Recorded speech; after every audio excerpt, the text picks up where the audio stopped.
Price the Lord. எப்படி இருக்கிறீங்க? கர்த்தர் உங்களை ஆசீர்வதிப்பாராக. இந்த ஜூலை மாதத்தில் நம்ம வந்துட்டோம் இல்லைங்களா? அப்படியே ஒவ்வொரு நாளும் ஆண்டு கடந்து நம்மை நடத்தி கொண்டு வந்து விட்டார்.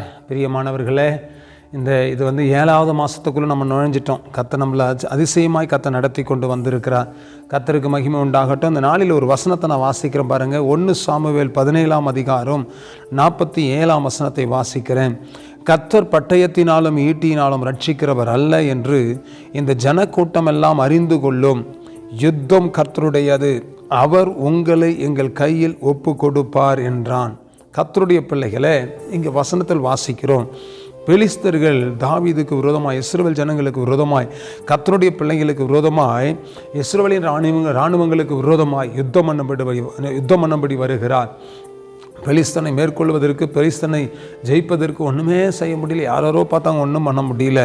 பாருங்கள், வசனம் சொல்லுகிறது, தாவீது விசுவாசத்தினால கர்த்தர் பட்டயத்தினாலும் ஈட்டினாலும் ரட்சிக்கிறவர் அல்ல என்று இந்த ஜனக்கூட்டமெல்லாம் அறிந்து கொள்ளும்.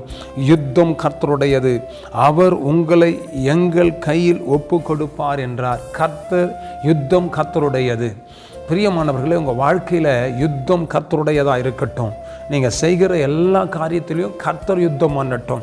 யுத்தம் கர்த்தருடையதாக இருக்குமானால் உங்கள் வாழ்க்கையில் ஒரு பெரிய ஜெயத்தை பார்க்க முடியும். அவர் உங்களை நிச்சயமாகவே அந்த அந்த சாத்தானுடைய கைக்கு ஆண்டவர் தப்புவித்து சாத்தானை உங்கள் கையில் ஒப்பு கொடுப்பார். சாத்தானை நீங்கள் ஆளுகை செய்யும்படி கர்த்தர் செய்வார். பிசாசு உங்களை ஆளுகை செய்ய மாட்டான், நீங்கள் தான் பிசாசு ஆளுகை செய்வீங்க. அப்படிப்பட்ட காரியத்தை கர்த்தர் செய்வார். நீங்கள் விசுவாச அறிக்கை செய்யுங்க. யுத்தம் கர்த்தருடையது. இந்த மாதத்தில் கர்த்தர் யுத்தம் செய்வார். இந்த மாதத்தில் கர்த்தர் பெரிய காரியத்தை செய்வார்.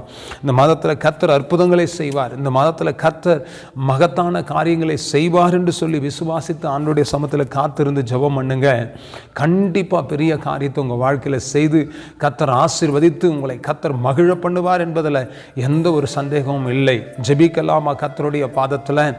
நல்ல தகப்பனே, யுத்தம் கர்த்தருடைய ஆண்டவரே.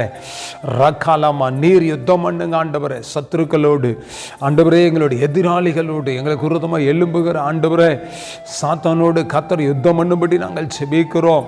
அற்புதங்கள் நடப்பதாக, அதிசயம் நடப்பதாக. ரக்காலாமாரா துடாந்தாலா பசியாந்தரா, கர்த்தருடைய வல்லமை வெளிப்படட்டும்.